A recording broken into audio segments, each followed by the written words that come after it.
হরে কৃষ্ণ কৃষ্ণ কৃষ্ণ হরে হরে। তো ভক্তবৃন্দগণ, আজকের ভিডিওটি রয়েছে জ্যৈষ্ঠ মাসের শুক্লপক্ষের যে নির্জলা একাদশী অর্থাৎ পাণ্ডবা নির্জলা একাদশী। সকল কৃষ্ণ ভক্তরা এই ব্রতটি পালন করেছিলাম।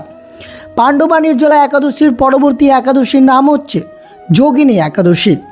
যে যোগিনী একাদশীর ব্রত পালন করলে আপনাদের সকল মনস্কামনা পূর্ণ হবে। ভক্তমণ্ডলী, আমরা অনেকে হয়তো ভাবি একাদশী ব্রত না করলে আর এমন কি ক্ষতি হবে, ভগবান তো দয়াময়, তিনি নিশ্চয়ই ক্ষমা করে দেবেন। কিন্তু সনাতন ধর্মে এবং ব্রহ্মবৈবর্ত পুরাণ ও পদ্মপুরাণে এই বিষয়ে যা বলা হয়েছে তা শুনলে আপনার গায়ে কাঁটা দিয়ে উঠবে। শাস্ত্রে উল্লেখ আছে, ভগবান শ্রীবিষ্ণুর শরীর থেকে উৎপন্ন হওয়া এই একাদশীর তিথির দিনে পৃথিবীর সমস্ত পাপ, যেমন ব্রহ্মহত্যা, গোহত্যা বা মিথ্যাচারের মতো মহাপাপ এসে আশ্রয় নেই অন্ন বা শস্যের মধ্যে। অর্থাৎ চাল, গম বা ডাল জাতীয় খাবারের ভেতরের স্বয়ং পাপ পুরুষ লুকিয়ে থাকে। তাই যে ব্যক্তি একাদশীর দিন অন্ন বা শস্য জাতীয় খাবার গ্রহণ করেন তিনি প্রকৃতপক্ষে খাবার নয়, বরং নিজের অজান্তেই একটি মহাপাপে ভক্ষণ করেন। তাই বিশেষ করে শ্রবণ করবেন 2026 সালের যোগিনী একাদশী ব্রতটি আমরা কবে পালন করব। আপনি কি ভুল দিনে উপবাস করে সারা বছরের পুণ্য হারাতে চান? তাহলে আষাঢ় মাসের এই যোগিনী একাদশী 2026 সালের কবে পালন করবেন? 10ই জুলাই নাকি 11ই জুলাই? সত্যটি জেনে নেবেন, নাহলে ভুল হয়ে যেতে পারে আপনার জীবনের সবচেয়ে গুরুত্বপূর্ণ ব্রত। আর বিশেষ করে শ্রবণ করবেন এই যোগিনী একাদশীর ব্রত পালনের সঠিক নিয়মাবলী ও পালনের সময় কি রয়েছে, সব কিছু বিস্তারিতভাবে আপনাদের সাথে তুলে ধরা হবে। তাই ভিডিওটি অবশ্যই শুরু থেকে শেষ পর্যন্ত ভক্তি সহকারে শ্রবণ করবেন।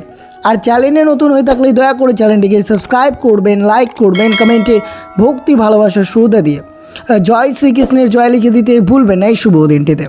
অবশ্যই ভিডিওটি আপনারা শুরু থেকে শেষ পর্যন্ত ভক্তি সহকারে শ্রবণ করুন।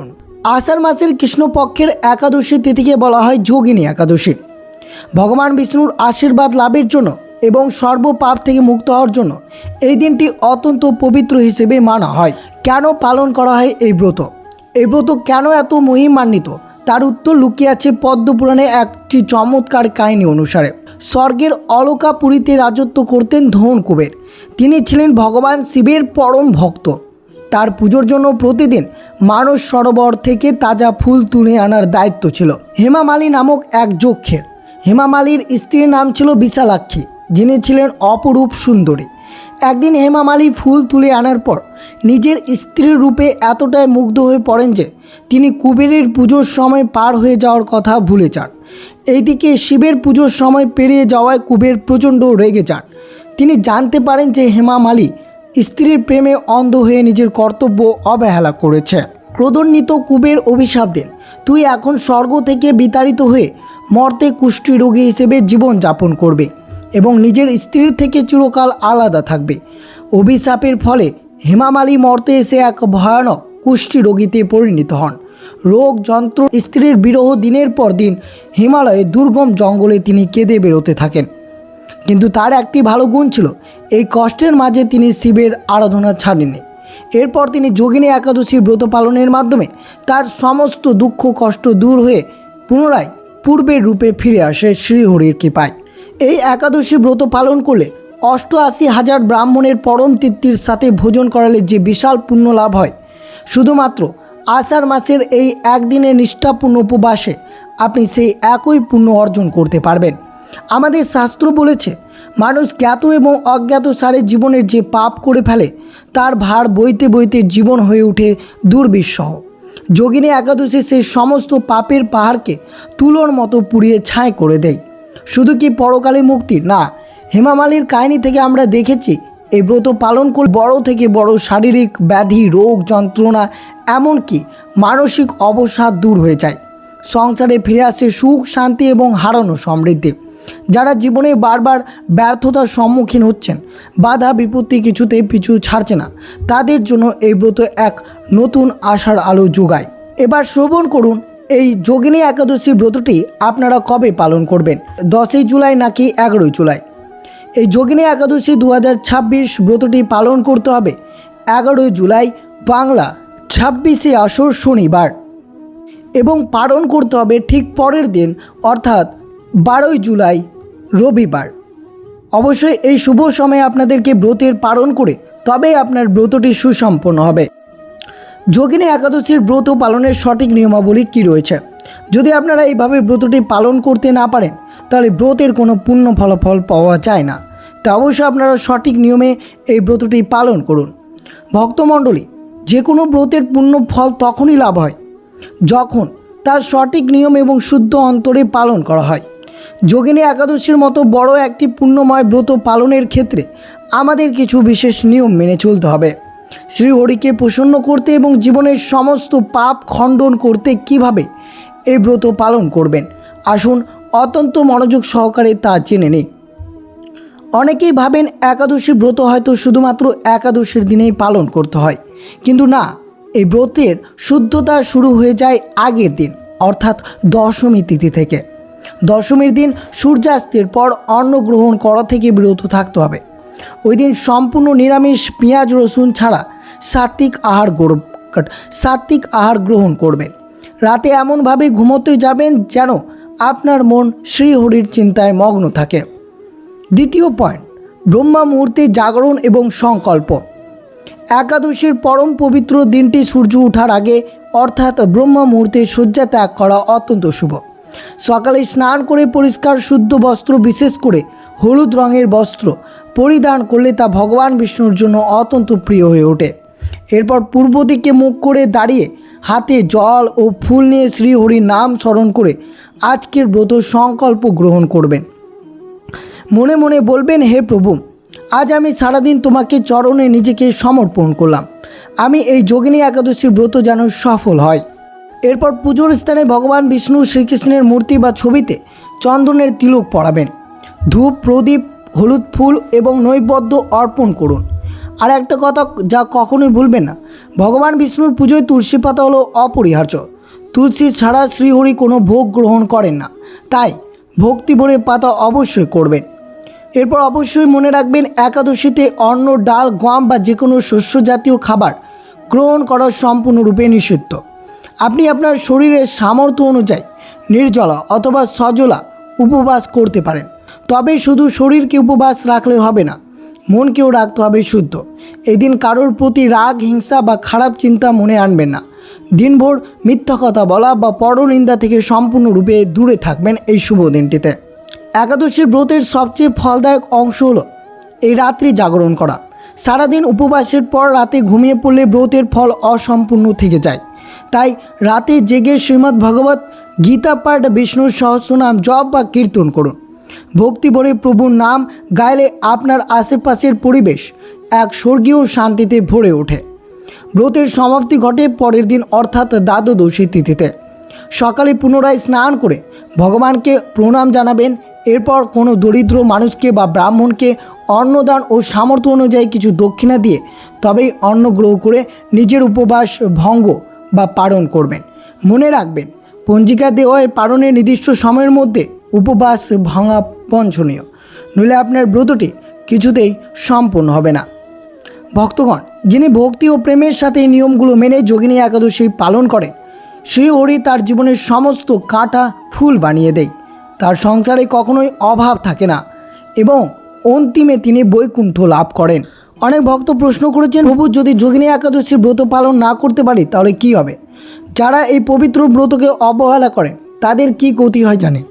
সারা জীবন ধরে তারা যতই পুণ্য অর্জন করেছেন, একাদশীতে অন্ন গ্রহণের ফলে সে সমস্ত পুণ্য নিমিষে নষ্ট হয়ে যায়। তাদের জীবনে নেমে আসে ঘোর দুর্ভাগ্য। সংসারে অশান্তি, রোগ ব্যাধি, আর্থিক কষ্ট তাদের নিত্য সঙ্গী হয়ে দাঁড়ায়।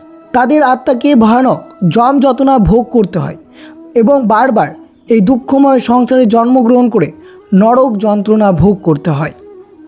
সনাতন ধর্মের একাদশীকে বলা হয় মাধব তিথি বা শ্রীহরির সবচেয়ে প্রিয় দিন। একজন মায়ের কাছে তার সন্তান যেমন প্রিয়, শ্রীহরির কাছে একাদশী ব্রত পালনকারী ভক্ত ঠিক তেমনই প্রিয়। আপনি সারা জীবনে জ্ঞাত বা অজ্ঞাত সারে যতই পাপ করুন না কেন, নিষ্ঠাভরে এই যোগিনী একাদশী ব্রত পালন করলে তা আগুনে পোড়া তুলার মতো ভস্ম হয়ে যায়। যিনি নিরলসভাবে এই ব্রত পালন করেন, অন্তিমকালে স্বয়ং ভগবান বিষ্ণু তাকে নিজের পরম ধাম বৈকুণ্ঠ স্থান দেন। তাকে আর এই জন্ম মৃত্যুর চক্র ফিরে আসতে হয় না। তাই বন্ধুরা, ক্ষণিকের শারীরিক সুখ এবং স্বাদের লোভে একটি অমূল্য সুযোগ হাতছাড়া করবেন না। জীবনে যতই ব্যস্ততা থাকুক, মাসে মাত্র 2টি শ্রীহরির চরণে নিজেকে সেঁপে দিন। দেখবেন আপনার জীবনের সমস্ত অন্ধকার দূর হয়ে এক স্বর্গীয় আলোয় ভরে উঠবে। তবে অবশ্যই আপনারা শ্রবণ করলেন, এই যোগিনী একাদশীর ব্রতটি আপনাদেরকে পালন করতে হবে 11ই জুলাই শনিবার এবং ঠিক পরের দিন অর্থাৎ 12ই জুলাই রবিবার ব্রতের পালন করতে হবে।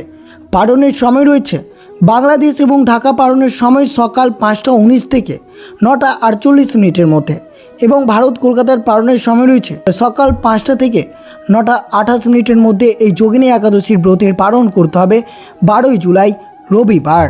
তবে অবশ্যই যদি আপনারা সঠিক নিয়মভাবে এই ব্রতটি পালন করতে পারেন, তাহলে এই ব্রত পালনের ফলে আপনাদের জীবনে কি গতি, অর্থাৎ এই ব্রত পালনের ফলে কি লাভ হতে পারে।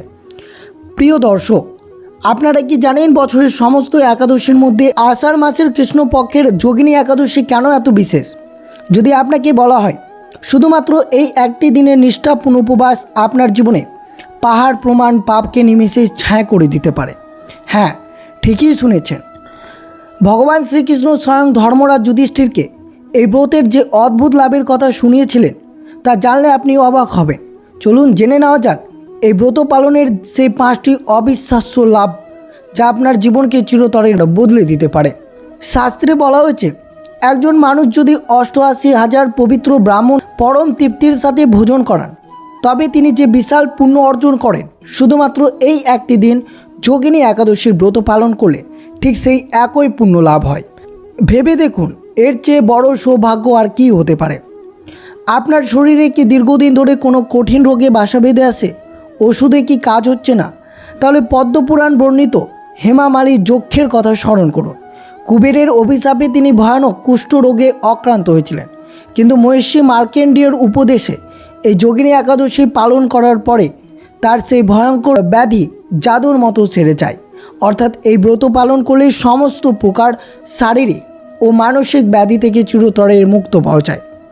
আমরা মানুষ চলতে ফিরতে জেনেও না জেনেও আমরা কতই না পাপ করে ফেলি।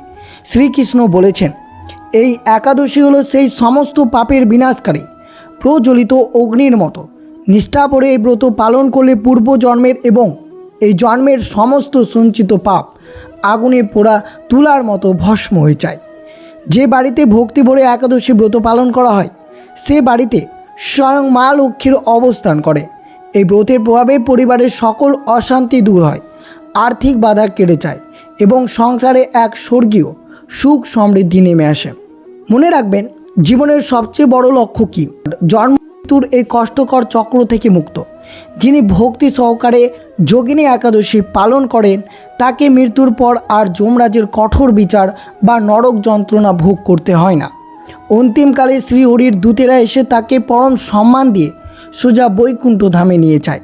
দর্শক বন্ধুরা, ক্ষণিকের শারীরিক সুখের জন্য এত বড় একটি ঐশ্বরিক সুযোগ হাতছাড়া করবেন না, যেটি 2026 সালের 11ই জুলাই শনিবার এই ব্রতটি পালিত হয়েছে। জীবনে যতই ব্যস্তই থাকুক, আসন্ন যোগিনী একাদশী অত্যন্ত একটি দিন শ্রীহরির চরণে নিজেকে সেঁপে দিন। দেখবেন আপনার জীবনের সমস্ত অন্ধকার দূর হয়ে এক নতুন আলোর উদয় হবে। তো অবশ্যই শ্রবণ করলেন এই যোগিনী একাদশী 2026 ব্রতটি কেন পালন করবেন, কখন পালন করবেন, ব্রতের সঠিক নিয়মাবলী কী রয়েছে, পালনের সময় কী রয়েছে, এই ব্রত পালন করলে আমাদের জীবনে কী লাভ হতে পারে, সব কিছু আপনাদের সাথে বিস্তারিতভাবে আলোচনা করা হলো। কিন্তু এর সাথে অবশ্যই আপনাদের শ্রবণ করতে হবে এই যোগিনী একাদশীর ব্রত কথাটি, যেটি আপনারা শ্রবণ না করলে ব্রতের কখনো পূর্ণ ফল পাওয়া যায় না। তাই ভক্তি সহকারে শ্রবণ করুন যোগিনী একাদশীর ব্রত কথাটি। ভক্তমণ্ডলী, আজ আমরা যোগিনী একাদশীর সেই পবিত্র ব্রত কথা শুনব, যা স্বয়ং ভগবান শ্রীকৃষ্ণ ধর্মরাজ যুধিষ্ঠিরকে শুনিয়েছিলেন। চোখ বন্ধ করুন আর ফিরে চলুন সেই পৌরাণিক যুগে। যুধিষ্ঠির বললেন, হে মধুসূদন, হে ত্রিভুবনপতি, জ্যৈষ্ঠ মাসের শুক্লপক্ষের নির্জলা একাদশীর কথা তো আপনি আমায় শুনিয়েছিলেন। এবার কৃপা করে বলুন, আষাঢ় মাসের কৃষ্ণপক্ষের একাদশীর নাম কি, আর কেনই বা মানুষ এই ব্রত পালন করবে? শ্রীকৃষ্ণ বললেন, হে ধর্মরাজ, আষাঢ় মাসের কৃষ্ণপক্ষের এই পরম পবিত্র একাদশীর নাম হলো যোগিনী একাদশী। এই ব্রত পালন করলে মানুষের পাহাড় প্রমাণ পাপও নিমিষে ভস্ম হয়ে যায়। এটি যেমন ভবসাগর পার হওয়ার সবচেয়ে মজবুত নৌকা, এর পিছনে লুকিয়ে আছে এক আশ্চর্য কাহিনী। শোনো তবে। স্বর্গের অলকাপুরীতে রাজত্ব করতেন যক্ষরাজ ধন কুবের। তিনি ছিলেন ভগবান শিবের পরম ভক্ত। তার পুজোর জন্য প্রতিদিন মানস সরোবর থেকে তাজা ফুল তুলে আনার দায়িত্ব ছিল হেমমালির নামক এক যক্ষের। কিন্তু একদিন কুবের বললেন, বেলা দ্বিপহর হতে চলল, আমার মহাদেবের পুজোর সময় যে পেরিয়ে যাচ্ছে, হেমামালি এখনও শিব পুজোর ফুল নিয়ে এলো না কেন? পরীরা এখনই খোঁজ নাও। পরীরা ভীত ও বিনয় কণ্ঠে বললেন, মহারাজ, আমরা সব খোঁজ নিয়েছি। হেমামালি নিজেই গৃহে আছে। সে তার অপরূপা স্ত্রী বিশালাক্ষীর প্রেমে এতটাই মত্ত যে আপনার পুজোর ফুলের কথা সে সম্পূর্ণ ভুলে গেছে। কুবের প্রচণ্ড গর্জনের সাথে বললেন, কি এত বড় স্পর্ধা! সামান্য এক যক্ষ হয়ে সে দেব পুজোর অবহেলা করে স্ত্রীর রূপে মজে আছে। এখনই তাকে আমার সামনে ধরে এনে দাও। হেমামালি ভয়ে কাঁপতে কাঁপতে কুবেরের সামনে এসে দাঁড়ালো। হেমামালি কান্নারত কণ্ঠে বললেন, আমায় ক্ষমা করুন মহারাজ, আমার ঘোর অপরাধ হয়ে গেছে। আমায় প্রাণদণ্ড দেবেন না। কুবের অভিশাপ দেওয়ার বজ্র কণ্ঠে বললেন, এরে পাপিষ্ঠ, তুই ভগবানের পুজোয় বিঘ্ন ঘটিয়েছিস। আমি তোকে অভিশাপ দিচ্ছি। তুই এখনই স্বর্গ থেকে বিতাড়িত হয়ে শ্বেতকুষ্ঠ রোগক্রান্ত হয়ে মরতে গিয়ে পড়বি। আর যে স্ত্রীর জন্য তুই এত বড় ভুল করলি, তার থেকে তুই চিরকাল আলাদাই থাকবি। মর্তে হেমামালির যন্ত্রণা ও মহিষী মার্কেন্ডীয়র সাথে সাক্ষাৎ। কুবেরের অভিশাপে হেমামালি স্বর্গভ্রষ্ট হয়ে মর্তে এসে পড়ল। তার সর্বাঙ্গে ভয়ানক কুষ্ঠরোগ, যন্ত্রণা এবং স্ত্রীর বিরহে সে দিনের পর দিন হিমালয়ের গভীরে জঙ্গলে কেঁদে বেরোতে লাগলো। কিন্তু এত কষ্টের মাঝেও তার মন থেকে শিব ভক্তি মুছে যায়নি। একদিন ঘুরতে ঘুরতে সে উপস্থিত হলো মহিষী মার্কেন্ডীয়র আশ্রমে। মহিষী মার্কেন্ডীয় দয়ালু ও শান্ত কণ্ঠে বললেন, কে তুমি বৎস? তোমার এমন দুর্ব্যবস্থা কেন? কি এমন ঘোর পাপ তুমি করেছো, যার জন্য এমন ভয়াবহ কুষ্ঠরোগে তুমি কষ্ট পাচ্ছ? হেমামালি অত্যন্ত করুণ ও কাতর কণ্ঠে বললেন, হে মহামুনি, আমি কুবেরের ভৃত্য হেমামালি। নিজের স্ত্রীর প্রতি আসক্তর কারণে আমি শিব পুজোয় অবহেলা করেছিলাম। তাই আজ অভিশাপে আমি এই পরিণত। হে দয়াময়, আমার যন্ত্রণা কি কোনো শেষ নেই? আমাকে এই নরক যন্ত্রণা থেকে মুক্তির কোনো উপায় বলে দিন প্রভু। মহিষী মার্কেন্ডীয় আশ্বাস গুরু গম্ভীর কণ্ঠে, বর্ষ কেঁদো না, তুমি সত্য কথা বলেছ, তাই আমি তোমার উদ্ধারের পথ বলে দিচ্ছি।